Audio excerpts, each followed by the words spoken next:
Om Namo Bhagavate Vasudevaya.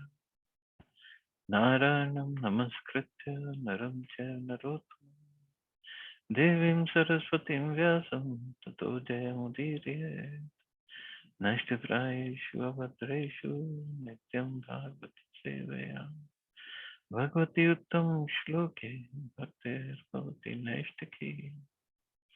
So continuing with the discussion on Srimad Bhagavatam, yesterday we started the discussion on 11th canto, 3rd chapter, 21st verse.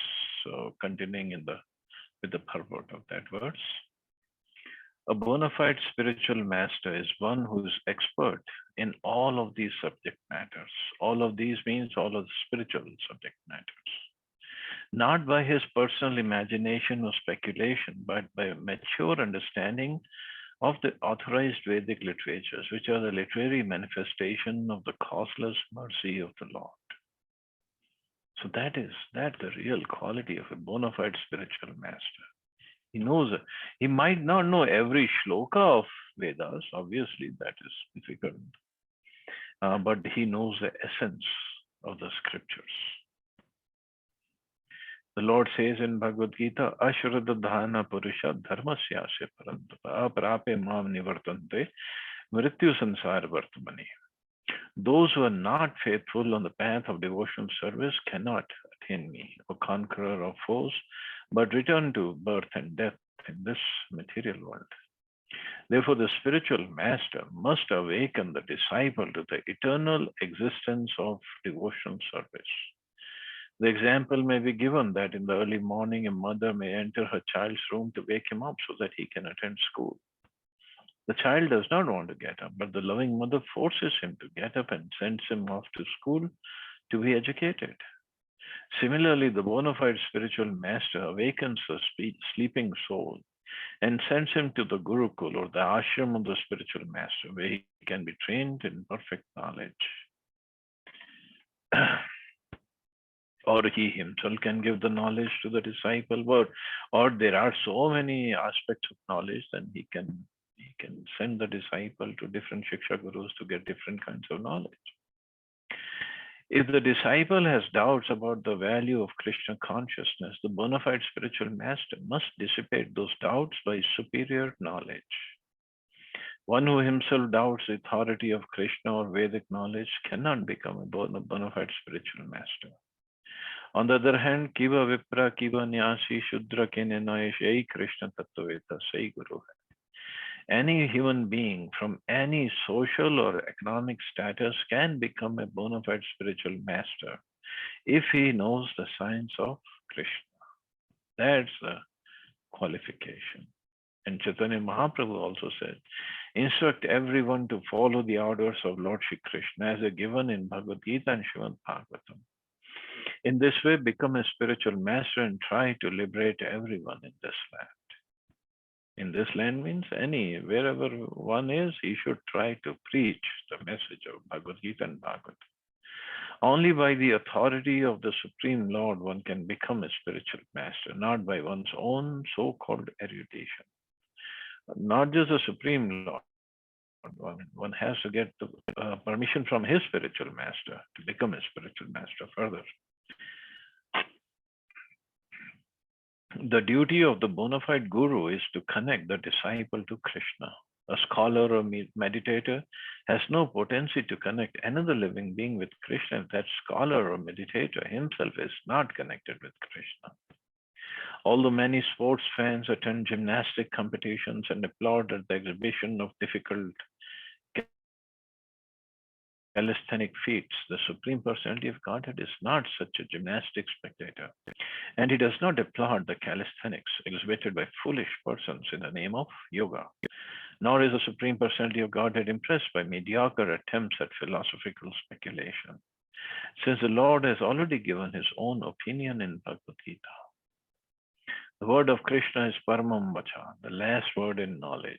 And Krishna says, when you know this knowledge, there shall remain nothing further to be known. Krishna has also referred to his knowledge as Rajavidya, the king of all knowledge. So one who is expert in this knowledge and one who is engaging his followers in the service of Krishna by understanding and by implementing this knowledge, that is a bona fide guru. If one does not become a lover of Krishna, his connection with Krishna takes place indirectly through the illusory potency of the Lord. The idea that one can attract the Supreme Lord through mere gymnastics or foolish speculation of the absolute truth is certainly a product of Maya. So one who is connected to Krishna through his external illusory potency can serve only as a spiritual master to connect his so-called disciples to the same illusory energy or Maya. But the question here by Nimi Maharaj is how to get free from the influence of Maya. So Prabhupada Yogendra, one of the Yogendra, Prabhupada Ji is answering this, that until we take shelter of a bona fide spiritual master who is connected to Krishna, one cannot get out of this clutches of Maya. According to Srila Vishwanath Chakravarti Thakur, if a spiritual master cannot destroy his disciples' doubts by superior knowledge, the disciple will gradually become despondent in spiritual life. Because a bogus guru cannot actually give Krishna to the disciple, according to the principle of Rasvarjam Rasopyasya, the disciple will again become attracted to material happiness, not having achieved the bliss of Krishna's association. Such a weak disciple of a weak spiritual master will gradually become hopeless and discouraged in his attempt at self-realization, and will again become fascinated by the temptations of illusions such as women, money, and so-called intellectuality based on speculation and imagination. So that is why one has to be very careful when choosing a guru or approaching a person for initiation or other guidance, spiritual guidance. If the spiritual master is not on the level of Uttam Adhikari, then the disciples also cannot go beyond that stage or wherever he is. If he is Madhyam Adhikari, then disciples can only rise up to Madhyam Adhikari platform. So, got to be very, very careful. Further symptoms of the bona fide spiritual master are given in Updeshamrita. A sober person who can tolerate the urge to speak, the mind's demands, the actions of anger, and the urges of the tongue, belly, and genitals is qualified to make disciples all over the world. Srila Vishwanath Chakravarti Thakur has stated, a bona fide spiritual master cannot be under the control of ordinary anger, greed, and lust. So very, very important that the spiritual master has control over all these urges of the senses. According to Srila Bhakti Siddhanta Saraswati Thakur, one who has understood the futility of material existence can approach a bona fide spiritual master. Futility of material existence. Of course, more one makes progress in the spiritual science or spiritual path, then more he is detached from the material world. But in the beginning, if he has understood or if he has some inclination, then he can approach. In the two previous verses, the futility of earthly and heavenly sense gratification has been described. Now the natural conclusion is that one who has understood this should approach a bona fide spiritual master. The bona fide spiritual master broadcasts a sound vibration from the spiritual planets called Vaikuntha. The inhabitants of the spiritual planets headed by the Supreme Personality of Godhead himself are certainly not deaf and dumb. They are in constant communication through unlimited transcendental bliss and knowledge. And the bona fide spiritual master can transmit this sound vibration of bliss and knowledge to his disciple. Just as a radio broadcasts mundane news, the bona fide guru broadcasts the news from Vaikuntha. This is confirmed by Narottam Das Thakur. Golokera Premadan Harinam Sankirtan. The spiritual master also transmits to the disciple the holy name of Krishna, which is non-different from Krishna himself. The bona fide guru informs his disciple that every living entity is qualitatively one with the Supreme Lord, but quantitatively different, and thus engages the disciple in the loving service of the Lord. And not just engages the disciple, he himself is also engaged in the loving service of the Lord. Because a living entity is qualitatively one with the Lord and is part of him, there is an eternal loving relationship between them. And because the living entity is quantitatively different, that relationship is eternally one of service. So this is important. The relationship could be in any rasa, madhurya rasa, vatsalya, um, and other sakya rasa, dasya, shanta rasa. The relationship is of service. Krishna serves his devotees and devotees want to serve him. According to Srila Bhakti Siddhanta Saraswati Thakur, even though one may have the good fortune to accept a bona fide, highly qualified guru, if one maintains a taste for fruitive activities or mental speculation, one's advancement will be checked. But if a serious student surrenders to a bona fide spiritual master, there is absolutely no impediment to the transmission of perfect knowledge and bliss in the devotional service of the Lord. So very, very important that we approach a bona fide, very advanced guru to make progress further. Text 22. Tatra bhagavatam dharman shikshed guruvatma devata amayayanu vritya yastush tushed atmatma doharihi. Accepting the bona fide spiritual master as one's life and soul and worshipable deity, the disciple should learn from him the process of pure devotional service. The Supreme Personality of Godhead, Hari, the soul of all souls, is inclined to give himself to his pure devotees. Therefore, the disciple should learn from the spiritual master to serve the Lord without duplicity and in such a faithful and favorable way that the Supreme Lord, being satisfied, will offer himself to the faithful disciple.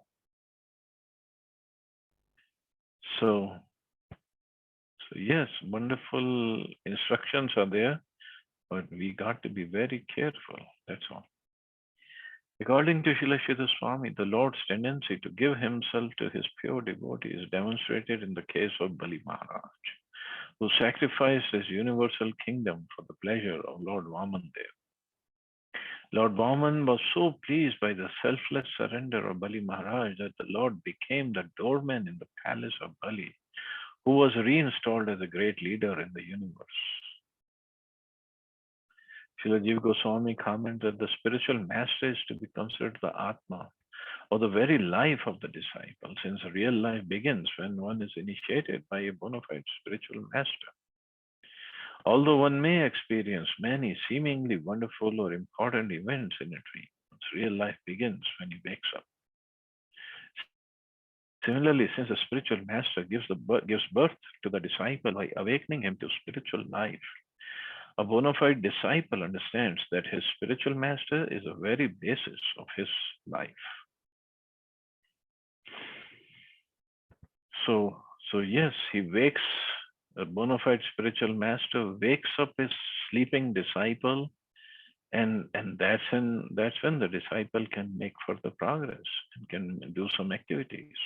Sleeping means sleeping on the laps of Maya, ignorance.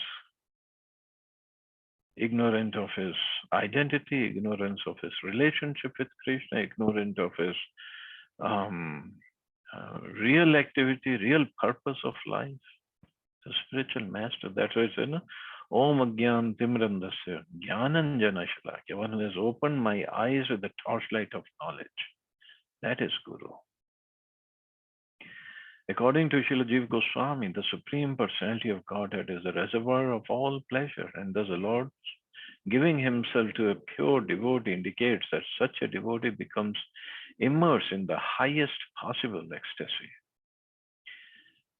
In this connection, there is the following Shruti mantra: Ananda dhimani bhutani jayante. Indeed, it is from the all blissful Supreme that all these creatures have come into being. Srila Vishwanath Chakravarti Thakur further points out that when the Lord bestows his own self upon a pure devotee, such a fortunate devotee can actually see the Lord, touch him, and directly engage in his service. So all this can happen. It does happen with devotees. So many proper disciples have so many wonderful realizations to share. According to Srila Bhaktisiddhanta Saraswati Thakur, one should never consider one's spiritual master to be mundane or on an equal level with oneself. One should see the spiritual master as being always under the shelter of the lotus feet of the Supreme Lord. One should never try to engage the spiritual master in one's personal service with the mentality of lording it over the spiritual master and attaining through him some material gain. One who is actually advancing will become more and more eager to serve the spiritual master, and thus such a disciple experiences the pleasure of the Supreme Personality of Godhead. So no material gain should be the purpose or goal of serving the spiritual master.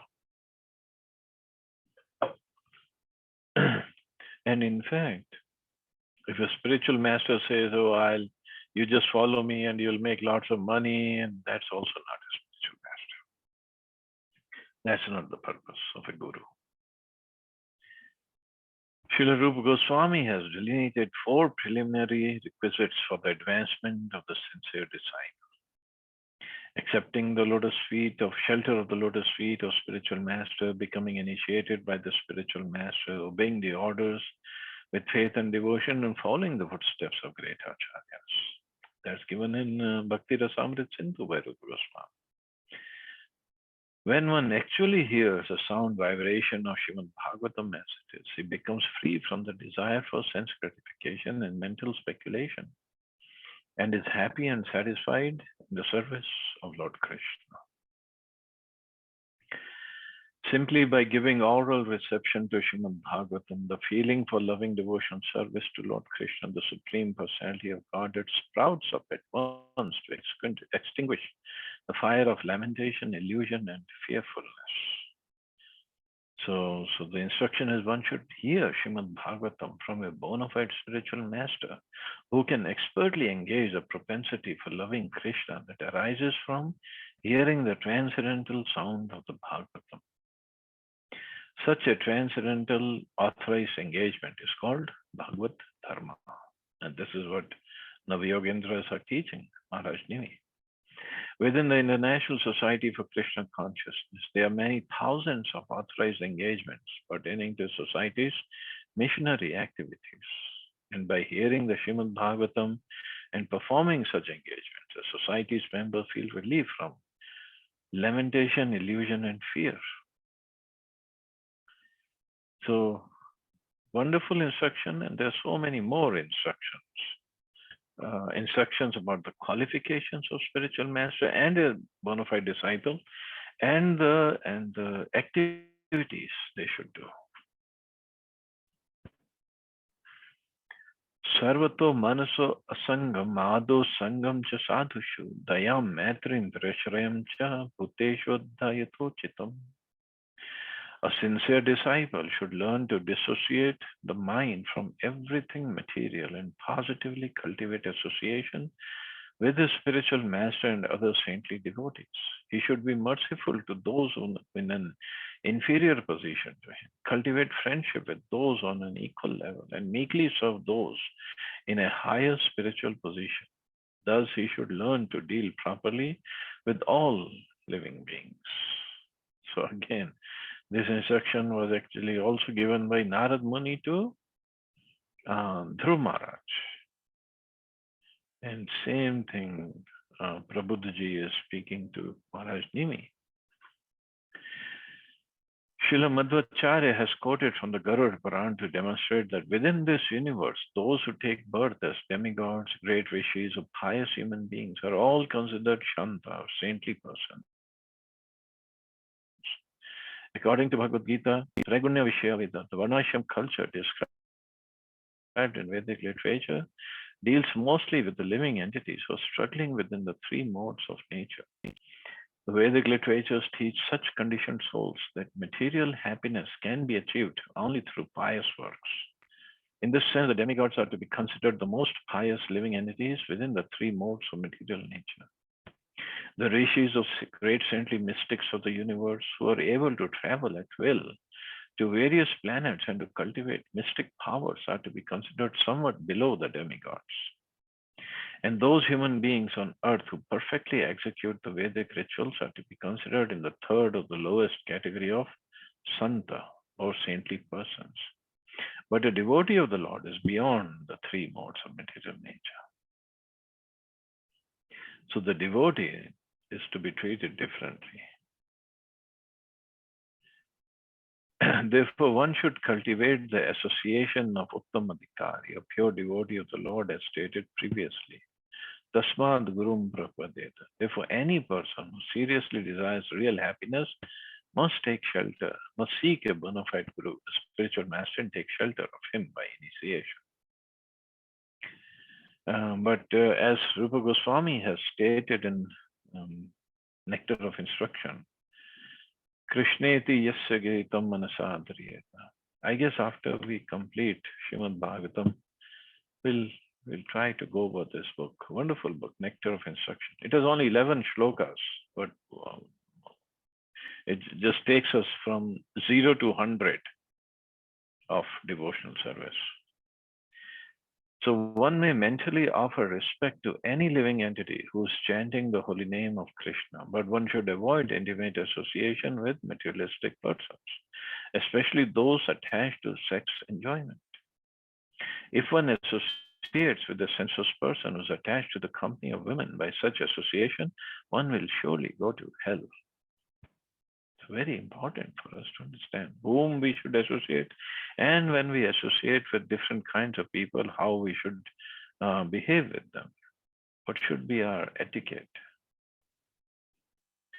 Of course, long purport. I'll just come to the last paragraph. One should cultivate association with those who are more advanced than oneself in devotional service. One's advancement can be measured by one's detachment from sense gratification and his ability to distribute Krishna consciousness to others. In this connection, Srila Narottam Das Thakur has said, Chadiya Vaishnava Seva Nistarapai Chakeva. Who can attain salvation if he gives up the service of the Vaishnavas? By serving the lotus feet of pure devotees, one is immediately enlightened with spiritual knowledge. All of the so-called pleasures of the material world, culminating in many varieties of sexual fantasy and impersonal visions of oneself as God, become useless to one who has achieved the mercy of the lotus feet of a pure devotee of Krishna. The entire material creation is compared to an insignificant bubble in the ocean. Material universe rests on the spiritual potency of the Lord, Brahmajyoti, just as an insignificant bubble rests on the potency of the unlimited ocean. By serving the lotus feet of a pure devotee, one can enter the ocean of eternal happiness and experience his constitutional position as a servant of Krishna. The mercy of the Vaishnavas is unlimited, and one who has tasted that mercy becomes mad after the lotus feet of Krishna, not caring for the hallucinations of so-called material pleasure or mental speculation. So this is how one should associate with different kinds of devotees or people also in general. He should be merciful to those in an inferior position, not that one should exploit those who are in an inferior position.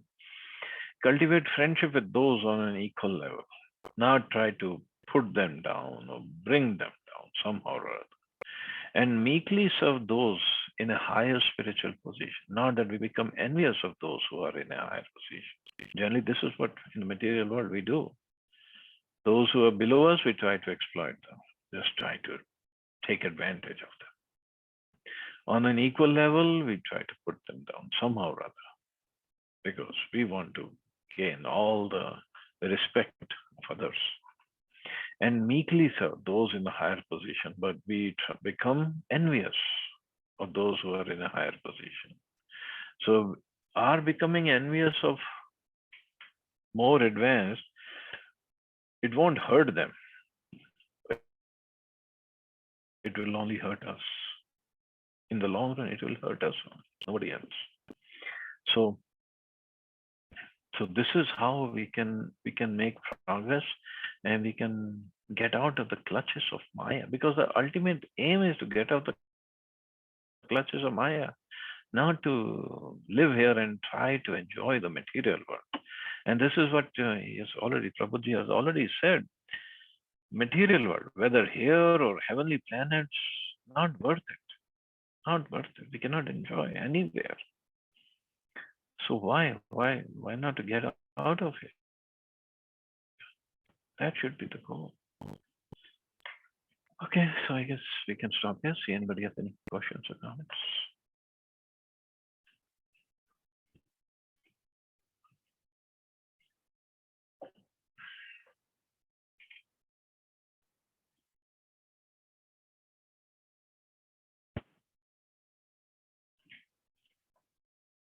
Okay, you all have a safe and wonderful day.